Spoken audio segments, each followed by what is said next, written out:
নাশকতাকারীদের কর্মকাণ্ড রুখে দিতে জনগণকে এগিয়ে আসার আহ্বান প্রধানমন্ত্রীর। ক্ষতিগ্রস্ত মিরপুর 10 মেট্রো রেল স্টেশন পরিদর্শন। নাশকতাকারী কাউকে ছাড় দেওয়া হবে না, হুঁশিয়ারি স্বরাষ্ট্রমন্ত্রীর। এখনও ঘাপটি মেরে আছে বিএনপি জামাতের সন্ত্রাসীরা, দাবি ওবায়দুল কাদেরের। এবং এইচএসসি ও সমমানের পরীক্ষা 1 আগস্ট পর্যন্ত স্থগিত, আন্তঃশিক্ষা বোর্ড সমন্বয় কমিটির সিদ্ধান্ত।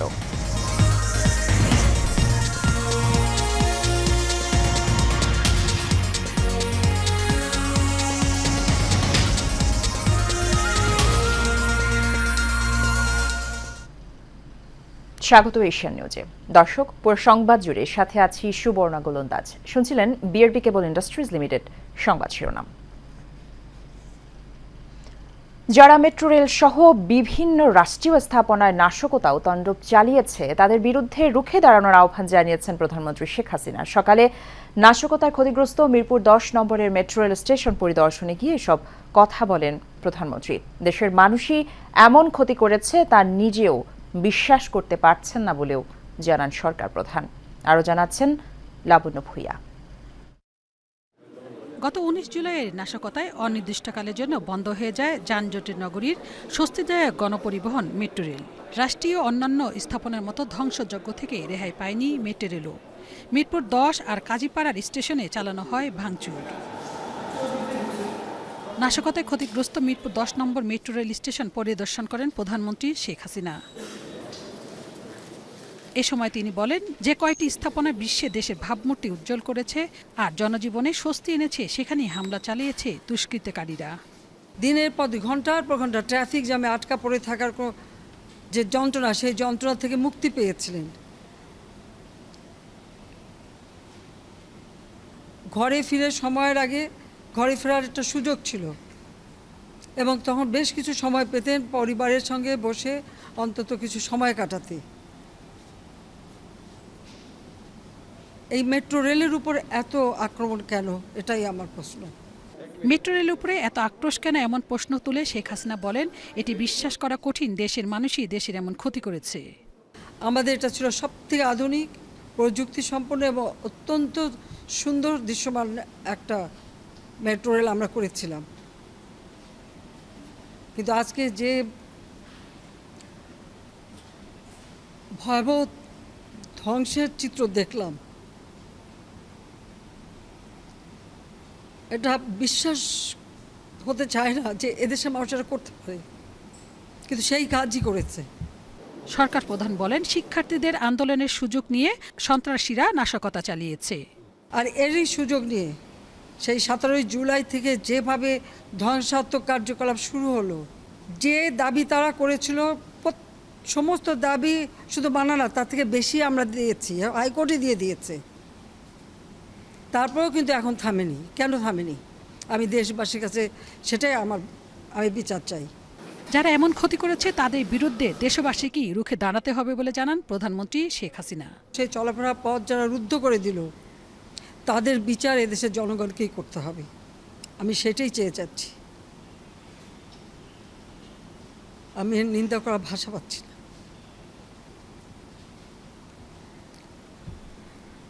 আপনার ধন্যবাদ।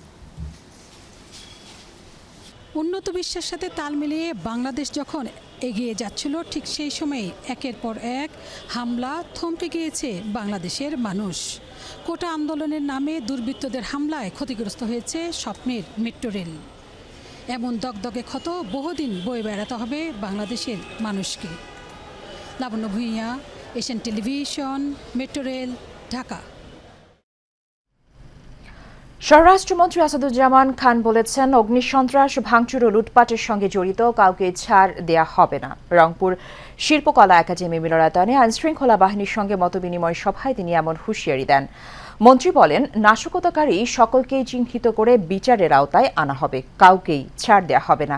এর আগে রংপুরে নাশকতায় ক্ষতিগ্রস্ত সরকারি বেসরকারি স্থাপনা পরিদর্শন করতে যান স্বরাষ্ট্রমন্ত্রী ও আইজিপি চৌধুরী আবদুল্লাহ আল মামুন। বেলা 12টায় শিওবাজার এলাকায় বিজিবি বিএনপির সদর দপ্তরে হেলিকপ্টারে করে পৌঁছান তারা। সার্কিট হাউজে গার্ড অব অনারের পর দুর্বৃত্তদের হামলা ও অগ্নিসংযোগে ক্ষতিগ্রস্ত তাজহাট থানা, ডিবি কার্যালয়, নবাবগঞ্জ পুলিশ ফাঁড়ি, আওয়ামী লীগ কার্যালয় ও পরিবার পরিকল্পনা অফিস পরিদর্শন করেন স্বরাষ্ট্রমন্ত্রী ও IGP. DC, DB office, Nawabganj police ফাঁড়ি ভাঙচুর ও অগ্নিসংযোগ ঘটনা এখানে ঘটেছে। রংপুর জেলা আওয়ামী লীগ অফিস, আওয়ামী লীগ হিসেবে কতখানি দুঃসাহস তাদের। আওয়ামী লীগের অফিসে যেখানে নাকি আওয়ামী লীগ নেতাকর্মীরা সবসময় সেখানে অবস্থান করে, সেই অফিসে তারা ঢুকে ভাঙচুর করেছে। আপনারা একটু ধৈর্য ধরুন, আমরা সবই আইডেন্টিফাই করব, যারা এর মদতদাতা, যারা উস্কানিদাতা, যারা এইটাকে দিয়ে একটা ফায়দা নিতে চাচ্ছিল, দেশের বিরুদ্ধে যারা দাঁড়িয়েছে, তাদেরকে অবশ্যই তারা শাস্তির মুখোমুখি হবে। এদিকে দেশ স্থিতিশীল অবস্থায় আসলেও বিএনপি জামাতের সন্ত্রাসীরা এখনও ঘাপটি মেরে বসে আছে বলে মন্তব্য করেছেন আওয়ামী লীগের সাধারণ সম্পাদক ওবায়দুল কাদের। তেজগাঁও ঢাকা জেলা আওয়ামী লীগ কার্যালয়ে দলীয় নেতাকর্মীদের সাথে মতবিনিময় সভায় এসব কথা বলেন তিনি।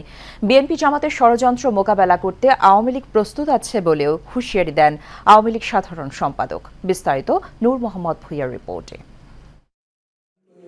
রাজধানীর তেজগাঁওয়ের ঢাকা জেলা আওয়ামী লীগ কার্যালয়ের ঢাকা মহানগর উত্তরের অন্তর্গত সংসদীয় আসনের সংসদ সদস্য ও সংশ্লিষ্ট এলাকার আওতাধীন আওয়ামী লীগ ও সহযোগী সংগঠনসমূহের নেতৃবৃন্দের সাথে মতবিনিময় সভা করেন দলের সাধারণ সম্পাদক ওবায়দুল কাদের। গণতন্ত্র বিরোধী যে কোনো ষড়যন্ত্র মোকাবেলা করতে আওয়ামী লীগ প্রস্তুত। এ সময় তিনি বলেন, সাম্প্রতিক সময়ে সহিংসতার এই আন্দোলনের নীলনকশা বিএনপি আগে থেকেই করে রেখেছিল, তাই সারা দেশ থেকে তাদের সশস্ত্র ক্যাডারদের ঢাকায় জড়ো করেছিল। সারা দেশ থেকে নাশকতা মামলার আসামি সন্ত্রাসীদের ঢাকায় জড়ো করেছে এবং তারাই শিক্ষার্থীদের আন্দোলনকে ঢাল হিসাবে ব্যবহার করে এ সকল নির্মম হত্যাকাণ্ড ঘটিয়েছে। শান্তিপূর্ণ পথ বিএনপির নয়, তারা রক্তের স্রোতে দাঁড়িয়ে ক্ষমতায় যেতে চায় জানিয়ে আওয়ামী লীগ সাধারণ সম্পাদক বলেন, দেশ স্থিতিশীল অবস্থায় আসলেও বিএনপি জামায়াতের সন্ত্রাসীরা এখনো গাফটি মেরে বসে আছে। আজকে যে শান্তিপূর্ণ অবস্থা ফিরে এসেছে, এটাই কিন্তু শেষ কথা। তারা এখনো ঘাপটি মেরে বসে আছে, তারা ঘাপটি মেরে বসে আছে, আরো খারাপ পরিস্থিতি সৃষ্টি করতে পারে। বিএনপির মহাসচিবকে মিথ্যাচারের জন্য নোবেল দেওয়া উচিত আখ্যা দিয়ে ওবায়দুল কাদের দেশবাসীকে গুজবে কান না দেওয়ার আহ্বান জানান। যে বিএনপি আগুন সন্ত্রাসে বিশ্বাস করে না, এই মিথ্যাচারের জন্য নোবেল পুরস্কার থাকলে সেটা মির্জা ফখরুলকে দেওয়া। Nur Mohammad Bhuiyan, Asian television, Dhaka. Supreme court আইনজীবী সমিতির সাধারণ সম্পাদক বলেছেন, শিক্ষার্থীদের আন্দোলনকে ক্ষমতায় যাওয়ার রশি মনে করেছিল বিএনপি, তবে সেই রশি ছিঁড়ে পড়ে গেছে দলটি। অন্যদিকে সমিতির ব্যানারে অপর এক সংবাদ সম্মেলনে এবার সভাপতি দাবি করেছেন, সরকার সিদ্ধান্ত বাস্তবায়নে বিলম্ব করায় দেশজুড়ে এমন সহিংসতা হয়েছে। আজ সুপ্রিম কোর্ট বার অডিটোরিয়ামে পৃথক দুটি সংবাদ সম্মেলনে এমন বক্তব্য রাখেন আওয়ামী লীগ ও বিএনপিপন্থী আইনজীবী নেতারা। বিস্তারিত শফিউদ্দিন আহমেদের রিপোর্টে। কোটা আন্দোলনকে কেন্দ্র করে ঘটে যাওয়া সহিংসতার জন্য বিএনপি জামায়াতকে দায়ী করে সুপ্রিম কোর্টে মিছিল করেন আইনজীবী সমিতির আওয়ামীপন্থী অংশের নেতাকর্মীরা। মিছিল শেষে বার অডিটোরিয়ামে আয়োজিত সংবাদ সম্মেলনে সংগঠনের সম্পাদক শাহ মঞ্জুরুল হক বলেন, সাধারণ শিক্ষার্থীদের এই আন্দোলনকে ক্ষমতায় যাওয়ার হাতিয়ার বানাতে চেয়েছিল একটি গোষ্ঠী। আজকে বিষয়টি একেবারেই মীমাংসিত এবং যারা আন্দোলন করছে তারাও কিন্তু ঘোষণা দিয়ে বলেছে, আমরা আন্দোলন প্রত্যাহার করলাম এবং তারা অ্যাপিলেট ডিভিশনের রায়কে স্বাগত জানিয়েছে। তারপরেও সেই কুচক্রী মহল তারা এখনো বাইরে থাকতে চায়, তারা আন্দোলন করতে চায়, তারা গাড়ি পোড়াতে চায়, তারা স্থাপনায় অগ্নিসংযোগ করতে চায়। যে যখনই কোনো আন্দোলন দেখে, খড়কুটা যখন দেখে, খড়কুটা যেরকম মানুষ ভাসমান হইতে চায়, বিএনপি কিন্তু সেই ভাসমান অবস্থায় বিভিন্ন আন্দোলনে হাত ধরতে চায়। আর যে ভাসমানেই ধরে, যে ভাসমানেই ধরে, যেমন আকাশ ধরার চেষ্টা করে কিন্তু সেখানে আর পৌঁছাতে পারে না, রশি চিরে পড়ে যায়। বিএনপি এবারও রশি চিরে পড়ে গেছে, স্বপ্ন আর বাস্তবায়িত হবে না। এর আগে একই ব্যানারে সংবাদ সম্মেলন করে সমিতির সভাপতি এবং বিএনপি পন্থী আইনজীবী নেতা মাহবুবউদ্দিন খোকন বলেন, সিদ্ধান্ত গ্রহণ ও বাস্তবায়নে বিলম্ব করায় শান্তিপূর্ণ আন্দোলন সহিংস আকার ধারণ করে। আমরা মনে করি আগে একটা ডেট হতো, বা সরকারের যদি অ্যাফিডেভিটটা জনসংখ্যা প্রকাশ করতে আপনাদের মাধ্যমে, তাহলে কিন্তু কোটা আন্দোলনকারীরা মনে করতো যে না, আমাদের অলরেডি রাখছে, তো অবস্থাটা স্পষ্ট। আমি মাননীয় প্রধানমন্ত্রী সম্বন্ধে বলবো, উনিও বলেছেন যে কোটার পক্ষে বলেছেন, ওনার বক্তব্য অনুযায়ী এতে গিয়ে তো সরকারের সিদ্ধান্ত ছিল, সিদ্ধান্ত আসছে তো যেদিন হিয়ারিং হলো সেদিন তারা সিদ্ধান্ত হলো যে না, আমরা এটা বাতিল করে দেবো। এই জন্য সরকারের ধীরগতি এবং সিদ্ধান্তের জন্য কিন্তু দেরি হয়েছে এবং আজকে বাংলাদেশের অস্থিতিশীল পরিস্থিতি। প্রথম কারা উস্কানি দিয়েছে, ছাত্রদেরকে, শান্তিপূর্ণ আন্দোলনকে কারা উস্কানি দিয়েছে, তারা ধ্বংস করেছে, সেটা অবশ্যই জানা উচিত, ইনকোয়ারি করা উচিত এবং ও কিছু করে বক্তব্য আইনশৃঙ্খলা বাহিনী আমরা আশা করি না, তদন্ত বলা উচিত, যারা অন্যায় করেছে অবশ্যই শাস্তি হওয়া উচিত আমি মনে করি। উভয় পক্ষের সংবাদ সম্মেলনে রাষ্ট্রীয় সম্পদের ক্ষতি সাধন এবং সাধারণ মানুষের উপর হামলার প্রতিবাদ জানানো হয়। শাফিউদ্দিন আহমদ, এশিয়ান টেলিভিশন, ঢাকা। সহিংসতার আতঙ্ক কাটিয়ে আবারও স্বাভাবিক হতে শুরু করেছে রাজধানী ঢাকা। আইনশৃঙ্খলা পরিস্থিতি নিয়ন্ত্রণে রাজধানীতে চলমান কারফিউ গতকালের মতো আজও শিথিল ছিল সকাল 10টা থেকে বিকেল 5টা পর্যন্ত। এতে স্বস্তি ফিরেছে জনজীবনে, সড়কগুলোতে বাড়ছে যানবাহনের চাপ, বেড়েছে মানুষের কর্মব্যস্ততাও। এই মিতুর রিপোর্টে বিস্তারিত। কয়েকদিনের নাশকতার পর আতঙ্কের নগরী রাজধানী ঢাকা ধীরে ধীরে প্রাণ ফিরে পেতে শুরু করেছে। একটু একটু করে স্বাভাবিক হতে শুরু করেছে পরিস্থিতি। রাজধানীর সড়কগুলোতে শুরু হয়েছে যানবাহনের চলাচল, বেড়েছে মানুষের কর্মব্যস্ততা।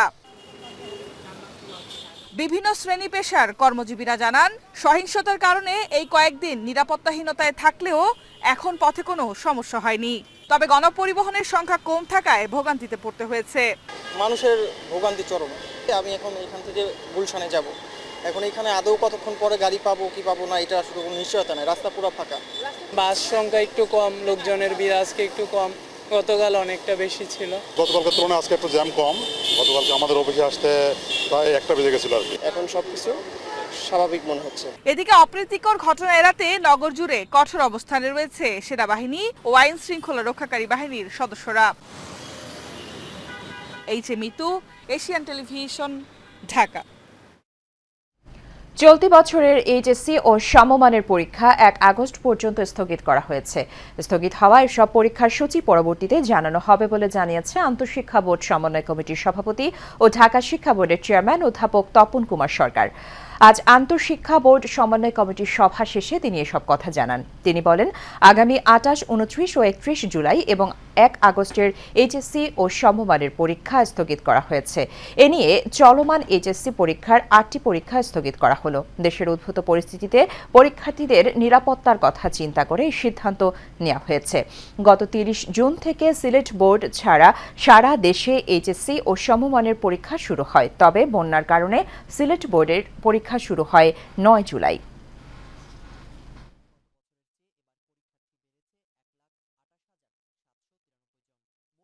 মৌরিতানিয়ার রাজধানী নোয়াকচটের পার্শ্ববর্তী উপকূলীয় এলাকায় নৌকাডুবে 15 জনের মৃত্যু হয়েছে। এ ঘটনায় নিখোঁজ রয়েছে আরও 150 জন। ওই নৌকাটিতে 300 জন যাত্রী ছিল বলে জানিয়েছেন আন্তর্জাতিক অভিবাসন সংস্থা। IOM এর বিবৃতিতে জানায়, গত 22 জুলাই নৌকাটি ডুবে যাওয়ার আগে 7 দিন ধরে সমুদ্রে ভাসছিল। 300 যাত্রী বোঝাই নৌকাটির অবস্থান ছিল গাম্বিয়ার পিরোকোতে।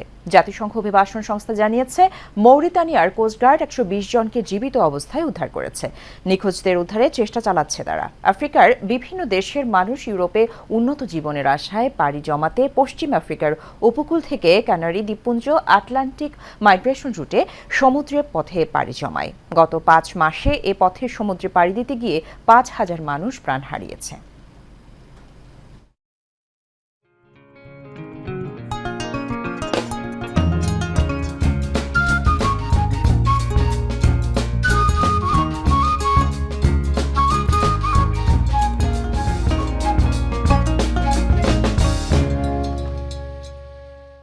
HM Expert B500 CWR স্বাধীনতার সুবর্ণ জয়ন্তীতে নতুন বাংলাদেশ গড়ার প্রত্যয় HM Steel B500 CWR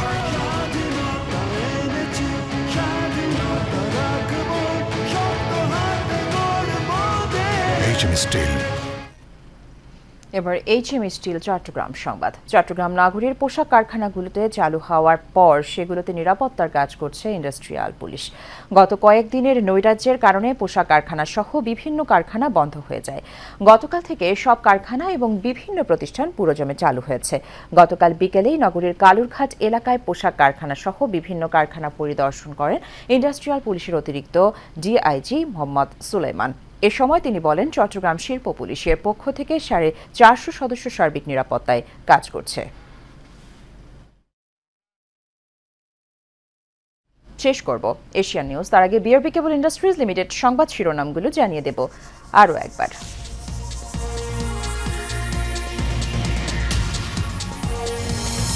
নাশকতাকারীদের কর্মকাণ্ড রুখে দিতে জনগণকে এগিয়ে আসার আহ্বান প্রধানমন্ত্রীর। ক্ষতিগ্রস্ত মিরপুর 10 মেট্রো রেল স্টেশন পরিদর্শন। নাশকতাকারী কাউকে ছাড় দেয়া হবে না, হুঁশিয়ারি স্বরাষ্ট্রমন্ত্রীর। এখনও ঘাপটি মেরে আছে বিএনপি জামাতের সন্ত্রাসীরা, দাবি ওবায়দুল কাদেরের। এবং এইচএসসি ও সমমানের পরীক্ষা 1 আগস্ট পর্যন্ত স্থগিত, আন্তঃশিক্ষা বোর্ড সমন্বয় কমিটির সিদ্ধান্ত।